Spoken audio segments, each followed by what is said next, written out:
going to have the full app store as well. They've already confirmed Facebook, Twitter, Skype, Flickr, and Foursquare. Hi, you guys can Skype on your kids? Yep. The perfect camera. You guys can Skype each other, and this kind of becomes a phone over the stuff like that. Alright, so this is the basic thing.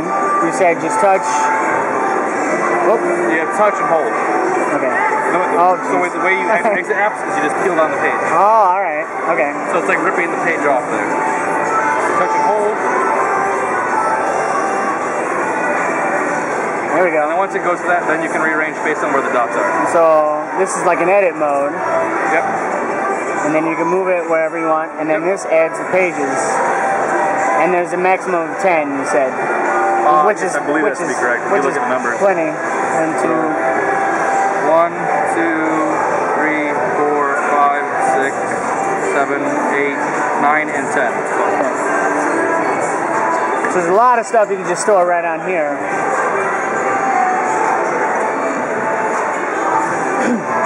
How did you do the background change? Okay, so when you have to be in their jiggle mode.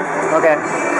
That's my interpretation. That's not official. So it's this little color. It's not official terminology. Yeah, well, yeah. So back here is where all of these color interfaces, where you can switch to whatever that is. I don't know. Or we can go up to here and use this really, really bad picture. Perfect. Done. Is it my picture? Yes. So once that's up and in there, we can go to this one and select that one to our really bad yellow and orange color. Then once you're done with that, what it'll do is it will fade in between that and the image. If it's a picture, it doesn't fade, but the preset ones will actually fade in between. So each page has its own background. Yep. And then after you close that out, it'll do a nice little transitional fade in between this one and into the next one. Very nice.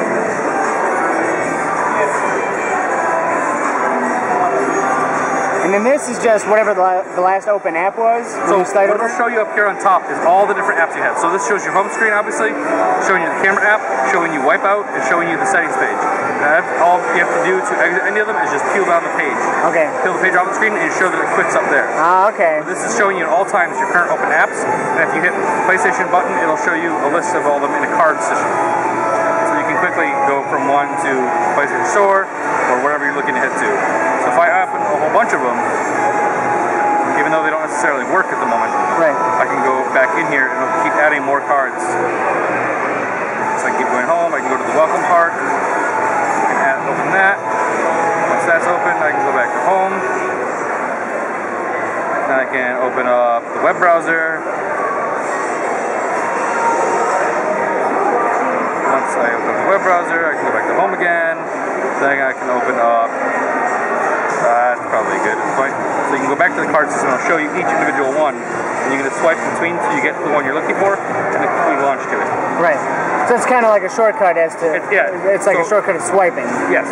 So swiping is what you can do it from your home screen. Right. You're in here, you just swipe to the right because it shows the arrow that you have other applications running. Right. So you can swipe page by page per card. Well, this is a quick screen to get between each of them, as well as a quick link to PlayStation.com, PSN Store, and the welcome card. I'm impressed. What? So I'm impressed. You should be. This thing looks pretty damn sweet. Yeah. Alright. And what we saw earlier here was we did the crossplay from Wipeout to Will and I just played each other in a match in Wipeout 2048. Now, how many? It's not going to be every game for the PS Vita, obviously. It's based on support. Right. So it could be a single. Certain games can choose to support it. Obviously, the more people that get interested in it, the more demand there is, the more developers can say, hey, this is worth our while to put in there. Right. They also just recently announced a game called MotorStorm RC, right, which is based on the MotorStorm series they have on PlayStation 3, where the RC version is both available for the Vita and the PlayStation 3 on the PSN store. If you buy one, either on your Vita or on your PS3, they will give you the opposite for free, to encourage people to do crossplay. So, which is what Austin was talking about yesterday. Yeah. So it's stupid to buy it twice. Yeah. Right. But if they're going to just give you the other one for free, I might as well at least try this out. Yeah. Right. And the more that they do that, I think they're going to start with first-party apps, obviously. But if they can get that to be a trend, then the third-party developers will follow. Very nice. I think that's all.